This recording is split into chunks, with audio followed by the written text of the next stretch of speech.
cocktail parfait, please. You want all the trimmings? What? Well, I mean, you want the vanilla, the strawberry, or what? Vanilla. You want the raspberry syrup? Yes, please. You want the bit of chocolate, eh? Oh, yes. I like all that. Crush the nuts? No, laryngitis.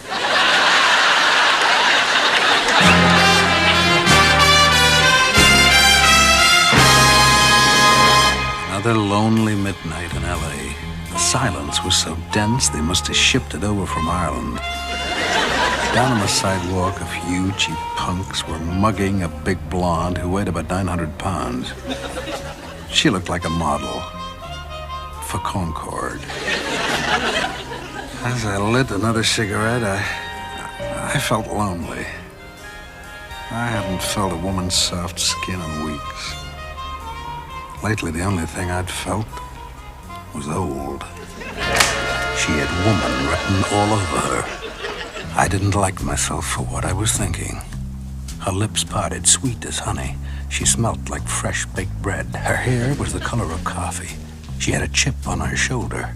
The kid was a walking wimpy bar. I happened to see your light on. Is your name Marlowe? Check. Who are you? Cinderella. My friends call me Cinders. You're probably wondering what happened to my dress and why I'm all shook up. You been to see the Bay City Rollers? No, Prince Charming was holding a ball.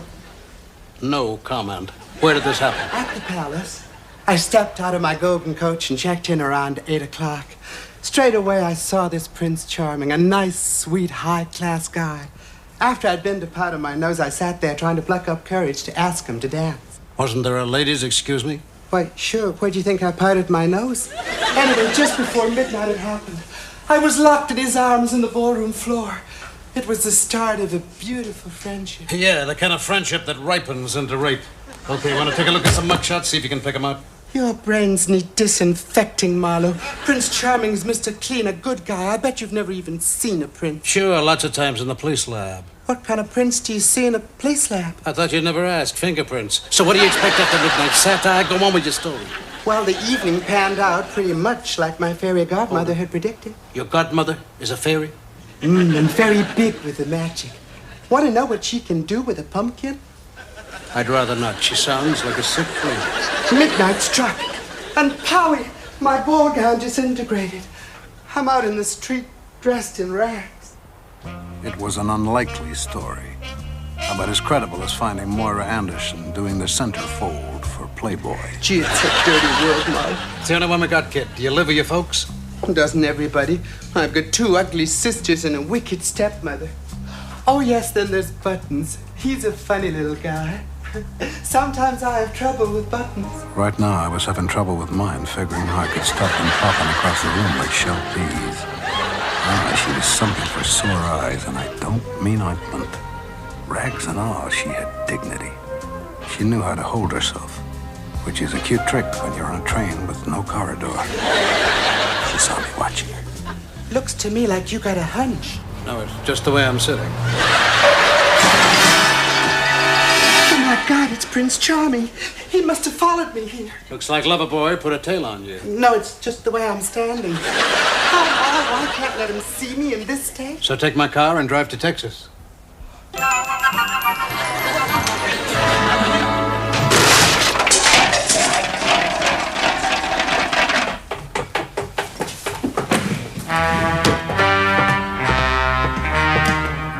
Another hunk of human garbage stood in the doorway, nauseous, slapped against my guts like a wet Y-front. It didn't make sense. The guy who called himself Prince Charming was a woman. By the punishment she was giving her thigh, I figured she was into sadomasochism. Oh boy, freaky time, California style. Are you Marlowe? Uh-huh, can I help you, ma'am? For starters, you can cut the ma'am. I'm a prince. Whatever turns you on, baby. Don't you know anything, dum-dum?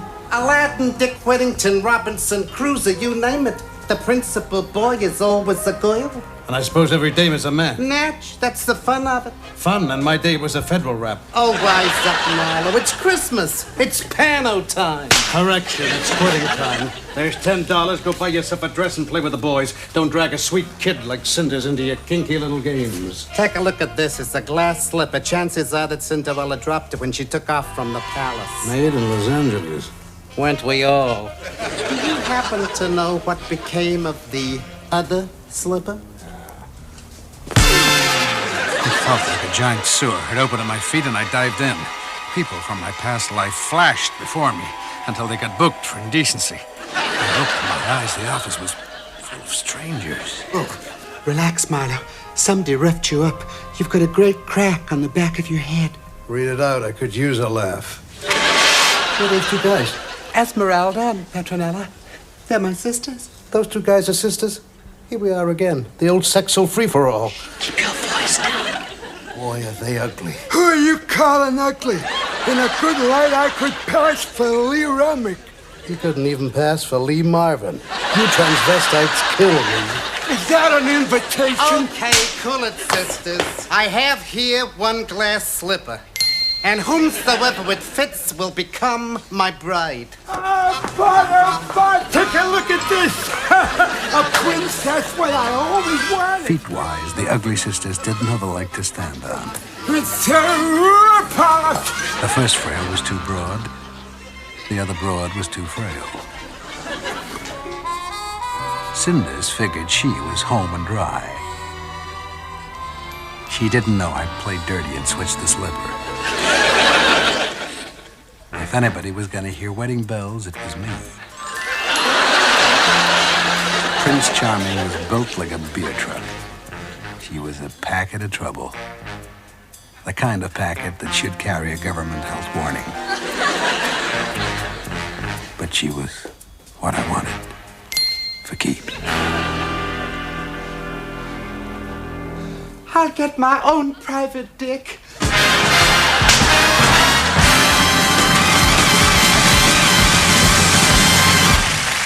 Before the news here in one, a look at your programs later on tonight. Do you know, I feel heart sorry for that newsreader.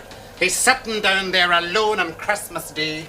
There's not another soul in the building. Well, I expect them artists like to get their feet up, same as everyone else. Feet up! At this minute, they're singing their hearts out in Palma, Mallorca for Posadas. Look what they're putting out over Christmas. Cilla Black goes to Las Vegas. Shirley Bassey goes to pieces. I'm dreaming of a black Boxing Day, Muhammad Ali special. They're all recordings. It's a fraud. Well, even the Queen's canned nowadays. You can't. Here, what's this? Private and confidential.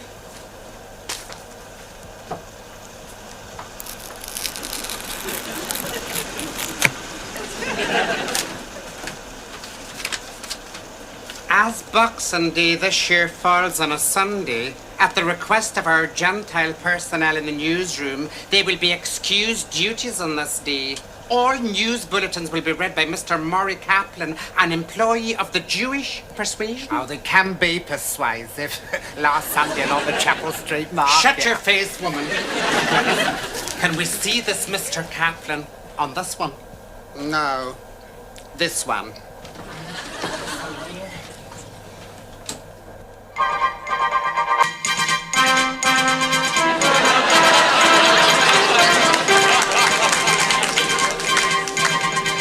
Good evening. Here is the news at 9, but for you, 8:45. An Israeli housewife was sentenced to 6 months imprisonment today for smuggling a dog into Britain and allowing it to foul the footpath outside a synagogue. The judge said the woman's action could have caused an outbreak of rabbis. When the judge called her a Philistine, the woman said that was before she was married. Now she was a Phyllis Goldberg. You're doing very nice, Mommy. It's my son. Producer. One of London's best-known salt beef bars was today in trouble with the Race Relations Board. The manager, Abe Gittleman, admitted that he had deliberately tried to discourage Arab customers by charging £75 for a sandwich and a cup of coffee. Gittleman claimed that the Arabs, who paid willingly and left a lavish tip, continued to patronise the salt beef bar, even though he had since raised his price for a coffee and a sandwich to £100. Gittleman was fined and ordered to remove a sign which said, "Sorry, no Jews, Arabs only." Don't fuss with the hairpiece. Believe me, no one would know. On you, it looks good. So suddenly you're Reginald Boson Cap. A garment factory in Leeds, owned by Messrs. Adler and Bloom, was totally destroyed by fire during the night. It is understood that the business had been operating at a loss and the owners were... Oh, excuse me, yes. We've just heard that the garment factory was totally destroyed by fire tomorrow night. Mother, please. All right, already. So kill me because I'm a mother. I only asked that you eat a little something. On a television interview in Weekend World, Mrs. Golda Meir, recalling her years as Prime Minister, was asked how she lined up the troops across the Suez Canal in the 6 Days' War. Mrs. Meir replied, "As we were about to go to war, I put all the accountants, doctors and dentists in the front line. And when the order came to charge, boy, did they know how to charge." Don't knock her. She's a good woman. Oh, you think she's tough. Mrs. Meir added that she might shortly be coming out of retirement to resume her career in the motion picture business. Few people realize that Mrs. Meir once worked in Hollywood under the name of Wallace Beery. Asked if she thought she could stand up to the rigors of modern filmmaking, Mrs. Meir said, "Do me a favor. I rely entirely on guts and craft." Guts and Kraft are, of course, two of the smartest lawyers in Tel Aviv. Like a little chicken soup, Maria. Go on, son, eat. Enjoy, enjoy. Have I got news for you? Two men in a restaurant. The waiter comes over to take their order. The first man orders chicken soup. The second man says, "Me too. And be sure it's a clean plate. I've been here before." A few minutes later, the waiter comes back and says, "Two soups? And who orders a clean plate?" Who orders a clean plate? The actress Barbara Streisand, who is making a concert tour of Europe, has demanded that her suite at the Grosvenor Hotel is redecorated from top to bottom, regardless of cost. When asked by an interior decorator what period she wanted, Miss Streisand replied, "What period? I want my friends to come in, take one look and drop dead, period." Barbara Streisand, nothing. Believe me, if I had her voice, I'd sing just as good. The retail price index shows food prices are still rising steadily. Street trader Jaime Greenbaum was today selling potatoes for 40p a pound. When a woman customer pointed out that the rival trader was only asking 20p a pound, but happened to be sold out, Mr. Greenbaum replied, "Lady, when I'm sold out, I sell them for 15p a pound." Doctors in some London hospitals are planning a 24-hour strike in protest against the continuing phasing out of pay beds. Oh, excuse me, but is that right? A good job with fine prospects and they strike already. One doctor said in an interview today... Listen, Miriam. Your sister Miriam is a doctor, and Dr. Miriam Kaplan is a saint. Believe me, a saint. She will never more strike than fly to the moon. The doctor said he would be seeking talks with... Excuse me. Oh, thank you very much, yeah. We've just heard that the Jewish saint has landed on the moon.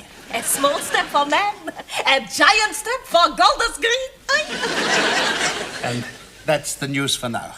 Our late-night news and weather forecast with Michael Gefilte is at 11:30, but that's negotiable. Good night. It's my son, the news reader. He'll get better.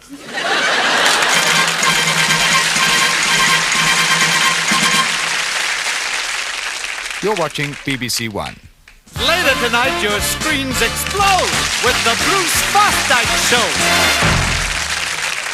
Rotten to see ya. To see ya? Right! With Bruce, the magical, the melodious, the myopic Nana Missouri.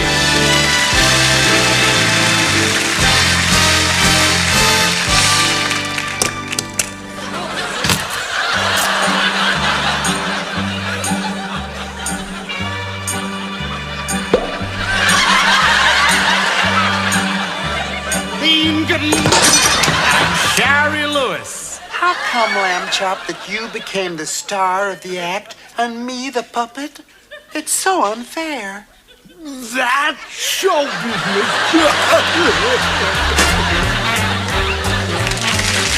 Also guesting those bouncing checks, Novak and Good.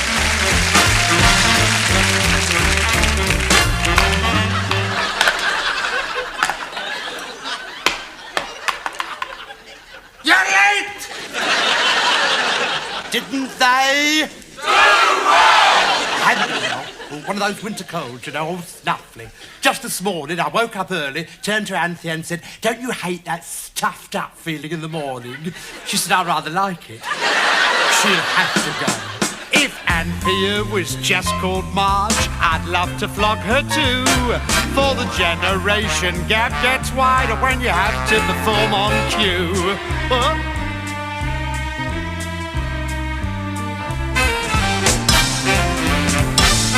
Tonight, the Bruce Fosdyke Show at 11:45, if you've absolutely nothing else to do.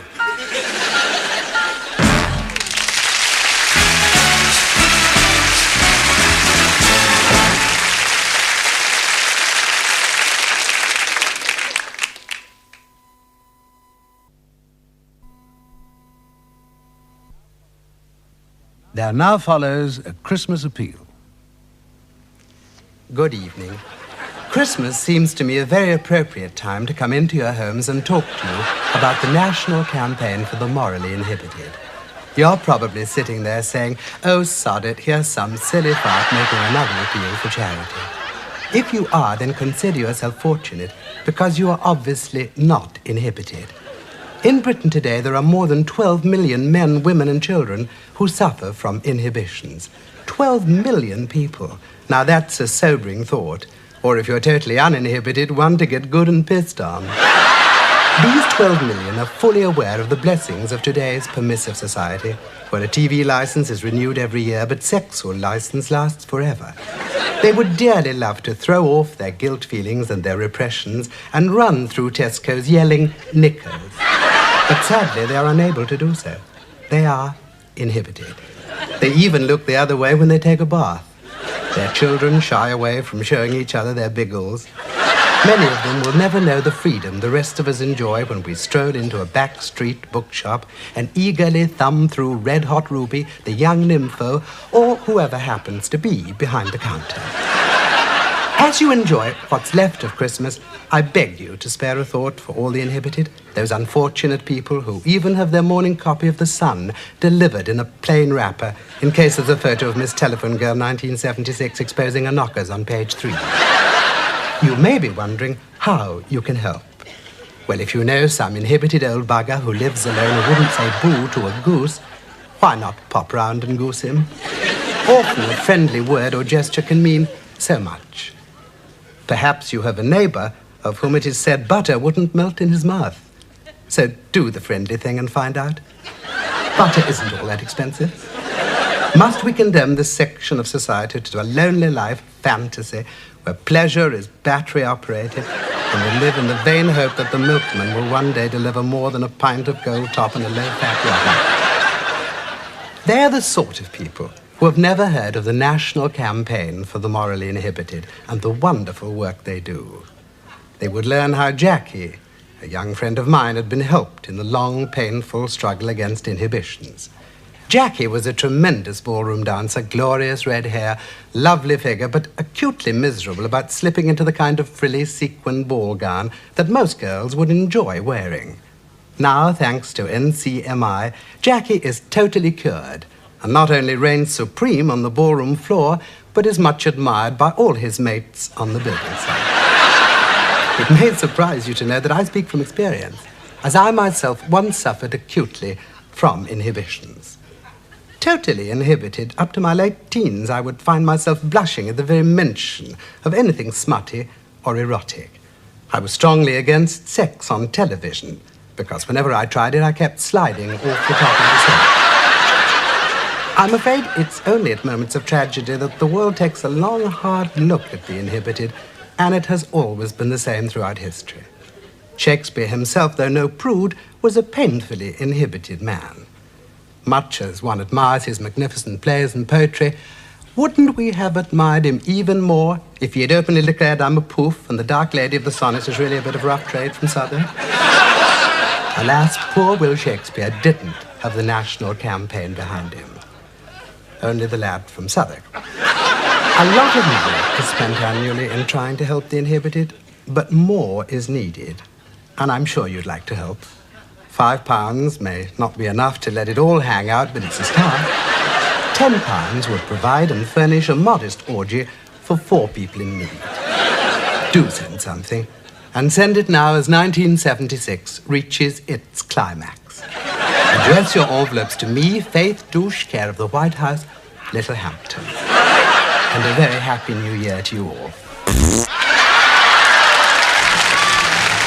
Morning, Bert. Hello, Lord. What can I do? Quite a list here. 3 bottles of whiskey, 2 bottles of gin, 1 bottle of Bacardi, 1 bottle of sherry, 2 bottles of milk stout, 1 creme de menthe, 1 bottle of Carte, 1 bottle of cherry B, 6 bottles of light ale, and 24 cans of lager. I think that's it. Oh dear, oh dear. Oh, bloody Christmas. If it weren't for the kids, we wouldn't bother, would we?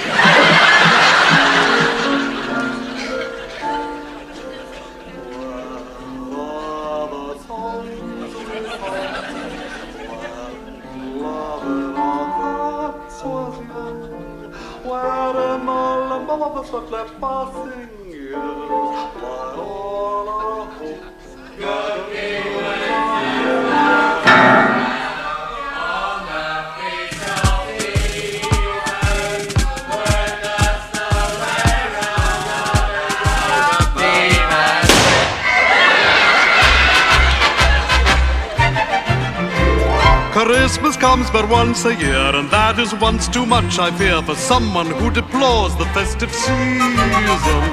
It's awfully hard to remain aloof when all around there is ample proof the nation as a whole has lost its reason. The herald angels sing along their tidings of goodwill. There's nothing wrong with the heavenly throng except they make me ill. For their cherubic smiles of the charm of piles, or a dentist with a drill. So why can't we cancel Christmas? Why can't we pack it in? All your rowdiest relations will converge from near and far. With the drinks they scrounge will convert your lounge to a nasty 4-ale bar. Even maiden aunts given half a chance and a slug of baby sham will cavort like elves and expose themselves, and nobody gives a damn.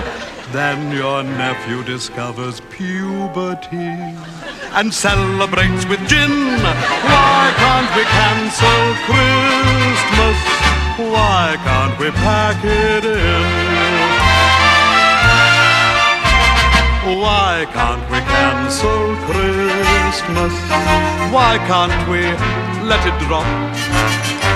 Your kith and kin keep gorging on synthetic festive goo. They punish their guts with chocks and nuts, for there's nothing else to do. All the gifts they send are the bloody end, and much worse than you feared. From Cousin Dave there's an aftershave that prompts you to grow a beard. As for Bunty's beastly bath salts, they smell like a knocking shop. Why can't we cancel Christmas? Why can't we let it drop? When Santa Claus is on his way, though not devout, I kneel and pray that something will befall his wretched reindeer. If one of them should sprain a hoof while landing on a neighbor's roof, I swear you'd find me laughing like a reindeer. His geriatric jollity is frankly hard to take. Is he really sincere at this time of the year, or merely on the make? I'm much afraid if he's drumming up trade, he's made a big mistake.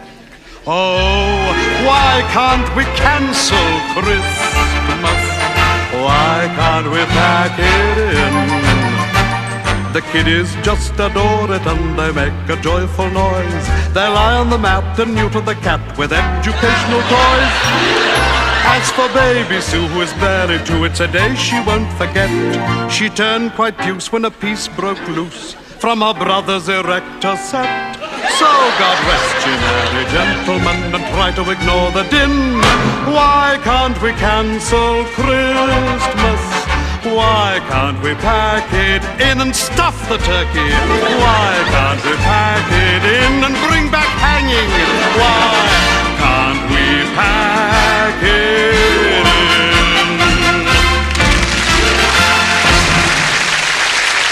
Here, what's this doing in this lot? Jack Cousteau? Take your hands off that man. Now that's a gentleman. Well, he's a recording, same as the others. He's filmed. Filmed, you idiot, with an underwater camera. How else would they do it? Honestly, sometimes I think the English are as thick as us. Would you like to see it? Who do you think you are, an engineer? No, but I've watched them at it. Sit down, Else.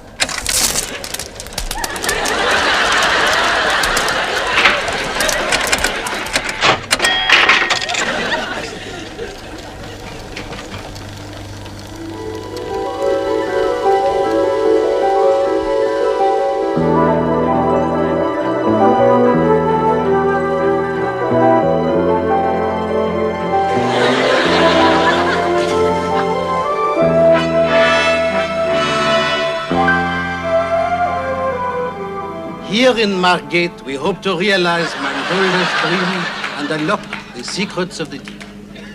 Why Margate? Because it was here about 60 million years ago that air-breathing mammals left the land and attempted to live in the water. If we move from the primeval slime of the Precambrian era to the primary era, we are, as it were, going in one era and out the other. How well have the mammals of Margate adapted themselves in all those aeons of time, since the world was young and I was making my first award-winning film for the BBC. Let us discover. Philippe is preparing to make his first dive with a brand new underwater camera. Bonne chance, Philippe. Big, bulky, highly sophisticated, and handled by all the crew, he's a very popular boy.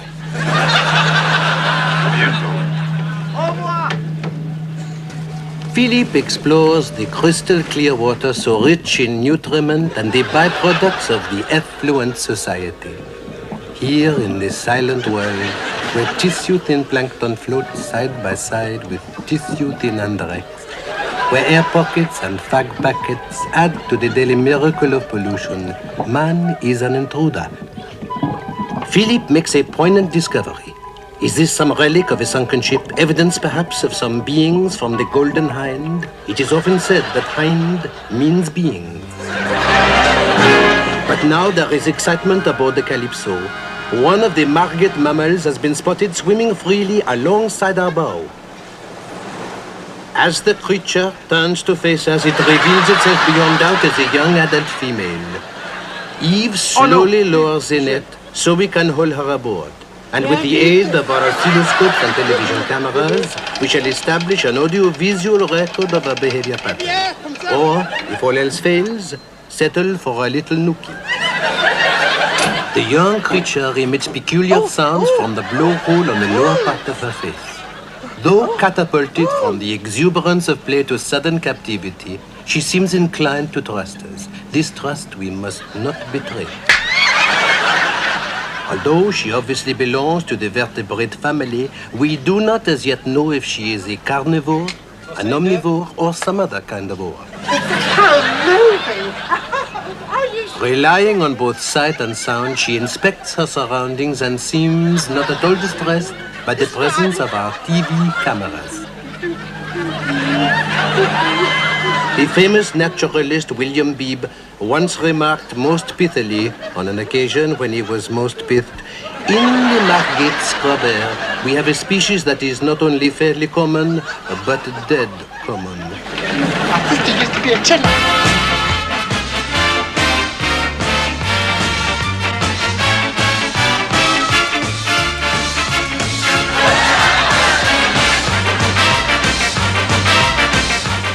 Alas, we doubt very much if we can ever communicate with her, wet or dry. Now, her labored breathing tells us it is time to return her to her natural environment. And so, reluctantly, we take our leave of her. Having gone over the top, She now goes over the side. You rotten French bleeders! Who knows? Perhaps her strange, almost human cries are her way of saying thank you for a pleasant visit, mes amis. As our gaze alights on the shore, we realize that like seals, these mammals are able to climb out of the water, take their ease, and dry their blotchy skins in the sunshine. Until now, we did not believe that the Margate mammals were capable of sustaining life even at this primitive level out of water and in a colony like this. Happily, we are proven wrong. We became curious about their eating habits. Contracting and expanding the membranes of its tiny mouth in a chewing motion, this greedy youngster is eating what appears to be decaying organic matter. Close by, we see the parent moving protectively towards the small creature who continues to put a sticky food-laden member into its mouth and suck it dry. They're wandering off now. They'll be looking everywhere for you. One cannot help but smile at the grotesque and clumsy body movement of the parent mammal. Truly one of nature's clowns. See how it expels bubbles through its blowhole.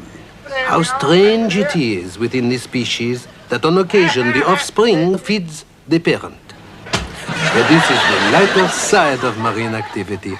But as with all forms of life, natural enemies, even in Margate, are not far away. Lurking behind the pale fronds of a lace curtain is one of Margate's deadliest cold-blooded predators. The great white basking landlady. Note the odor-sensitive nostrils vibrating and sending messages to her tiny brain as she sniffs at the approach of her prey. Stop whimpering. For the first time, our cameras record the murderous jaws and sharp, ferocious teeth. We are about to witness a dramatic confrontation. Here we see a pair of healthy young mammals who have joined the summer migration to Margate, drawn as if by some primeval force to the twilight world of uncut moquette and HP sauce.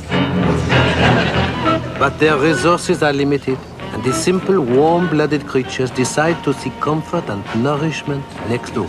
The great white basking landlady watches as the innocent pair pause to comfort each other.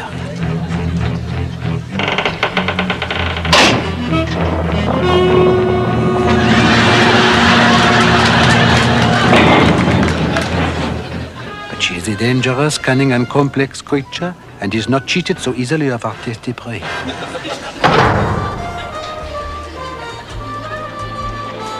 As Bank Holiday Monday draws near, the young male heeds the summons to perpetuate his species.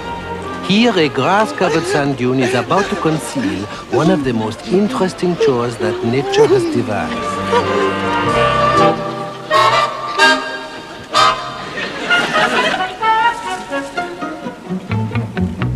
We wait anxiously, hoping that the presence of our camera crew will not frighten the gentle and highly sensitive creatures away.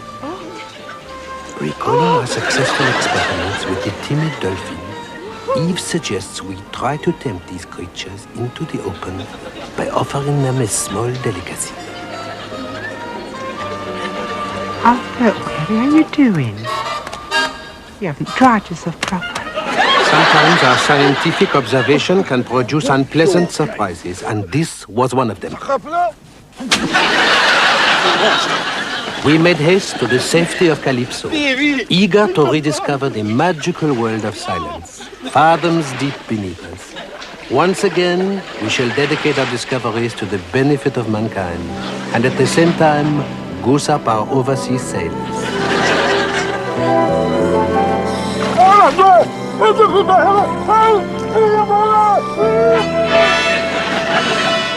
As Calypso leaves Margate far behind on the horizon, we suddenly approach a dark cavern, like some haunted place of legend that one reads about in...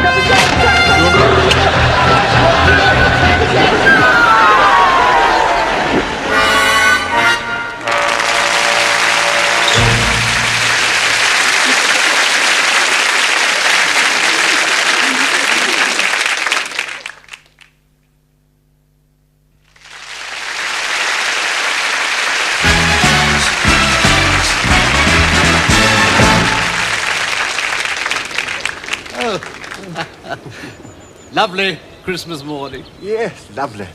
Oh, yours is like mine. Too young to have heard of Father Christmas. Yours is a girl, isn't it? Yes. Dear, we always wanted a girl. This is the fourth boy. We always wanted a boy. Good morning. Good morning.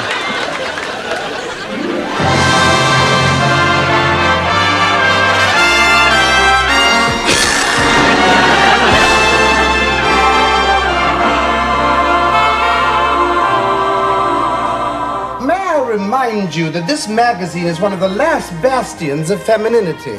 And if some bastion can carry out a simple order, then I want to know why. Yes, you do that. Oh, Felicia, I must talk to you at once. We are in serious trouble. 2 months ago, I asked you to find a cover girl for our Christmas issue. In case you've forgotten, we go to press on Tuesday, and so far, nothing. Horace, have I ever let you down? Say in the last 5 minutes. In the last 5 minutes. Well, now, let me... Oh, dear. You're cooking something up, aren't you? And I don't like it one little bit.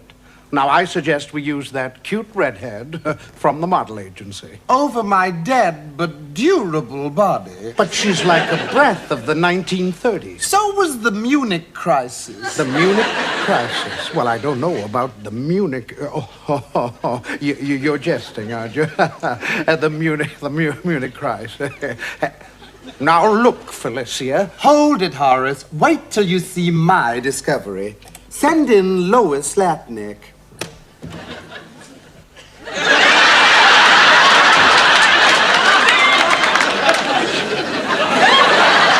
Lois, dear, say hello to Horace Clydesdale, our circulation manager. Though how he manages to stay in circulation is a mystery to us all. Oh, dear.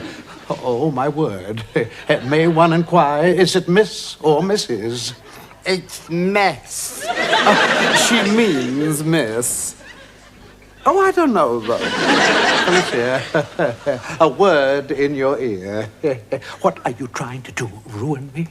She'll put the magazine out of business. Look at her, she's a dog. Miss Latnick, would you mind waiting outside? That was very cruel. You'll give the girl a complex calling her a dog. Right now, she's probably out there savaging the mailman. All right, Felicia. Perhaps you would kindly explain yourself. Look, Horace, any magazine can take a lovely girl, dress her in a low-cut gown, and put her in the cover. It takes Harpy's Bazaar to come up with a disaster like Lois and turn her into an all-American beauty. Oh, I see. Yes, you mean ugly duckling into beautiful swan. Right, we'll shoot the works. Cosmetic surgery, diet sheets, hairstyling, panel beating, respray, the lot. Operation Cover Girl, here we come.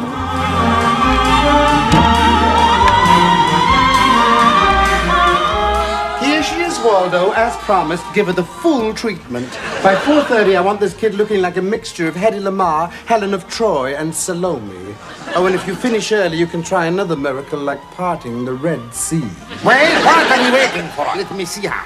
I warn you, the kid has a PhD in yuck. Oh, my God. Scalpel. Don't just stand there. Fetch my scalpel. You're going to operate? I'm going to kill myself.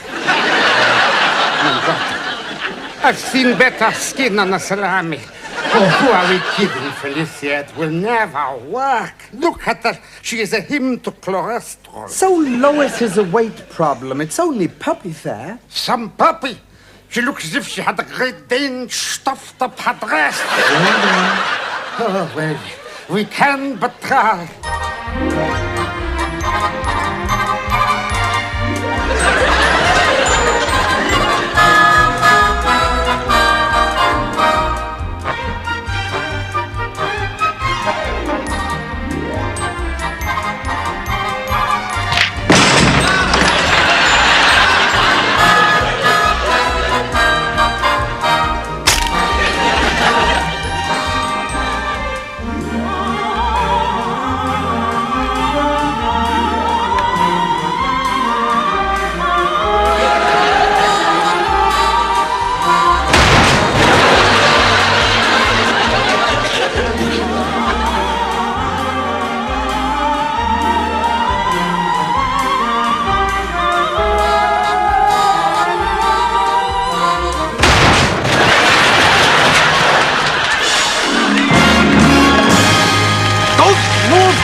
You are held together by a single metal pin. Great work, Waldo. You've given America a new sex goddess. When do we show her to the public? Saturday night at the Waldorf, a big musical production to launch our Christmas issue. Musical?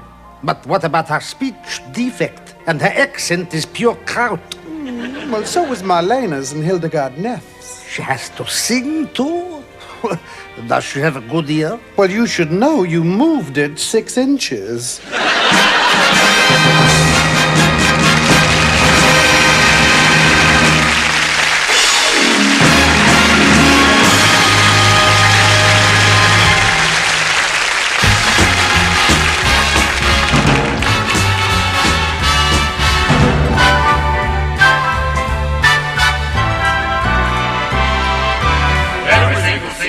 Offers us a reason to display a pleasing glamour queen. Bet you're gonna love her soon as you discover who is on the cover of the magazine. Of all the seasons that we see, the fairest of the fair is spring.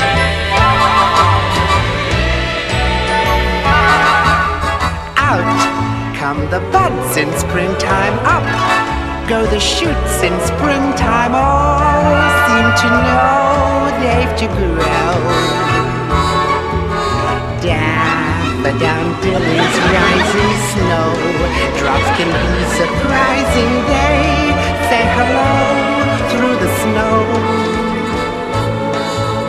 Each daffodil in springtime finds a new lover.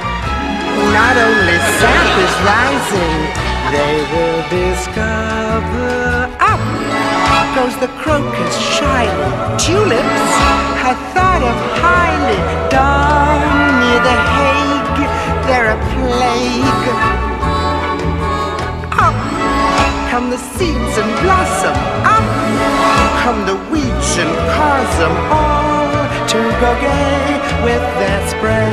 They say, going on, going on, going on.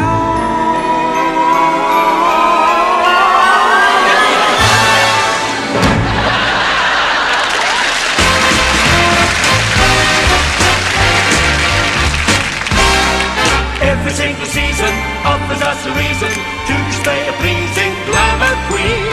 Who's the sweetest donuts, makes a fella donuts, meet her on the cover of a magazine. Summer always seems much sleepier when our cover girl is sepia. Summer's here and the smell is disgusting. Dustmen striking and the garbage is high. Oh, your mama's rich and your pa's Johnny Dankworth. Why did we to Harlem, baby, in July? I was sitting here only yesterday morning while my legs are splayed and this cotton is tight. Then this colored kid, he looks up from the window. They tell me that he turned white overnight.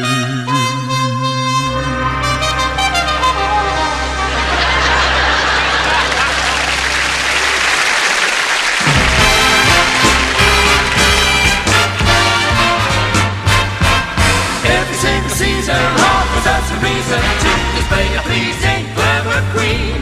Even sparrow creatures, they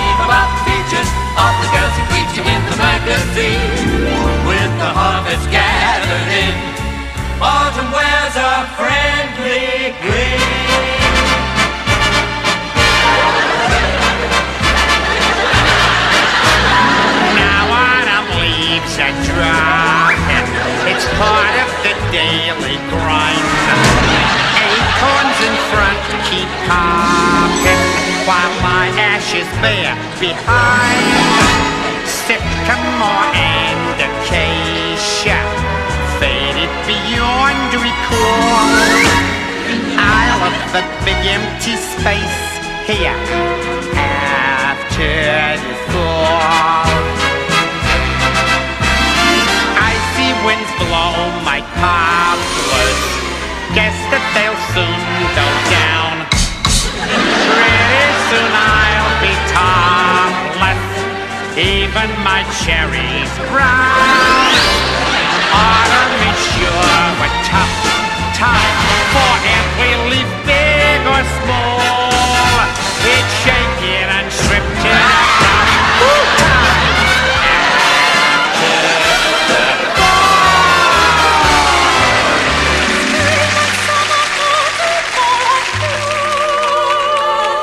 But winter has a magic all its own.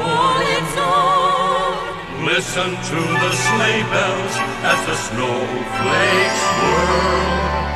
Meet the lovely Lois. She's our Christmas covered girl.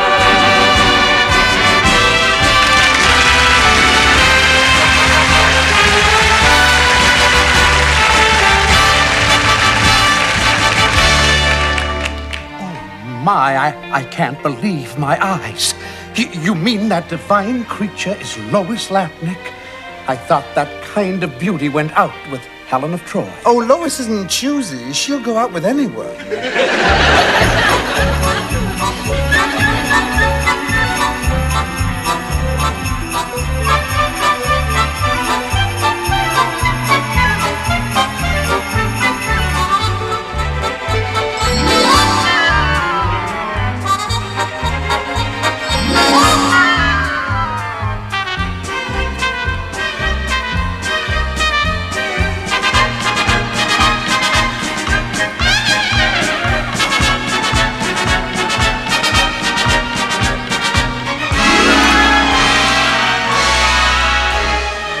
Snowballs, I know, give a lift when you're low. There were no balls like snowballs for me. For nothing's as nice as the tingle of ice, though some screwballs would never agree. I have to lay with some guy in a sleigh, or ride around slewed on a sled. And when soirees abound and there's dancing around, I can't get balls out of my head.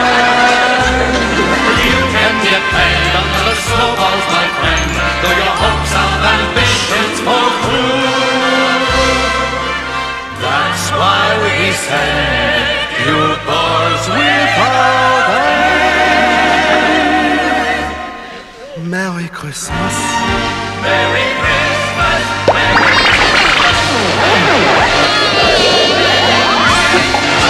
And snowballs too.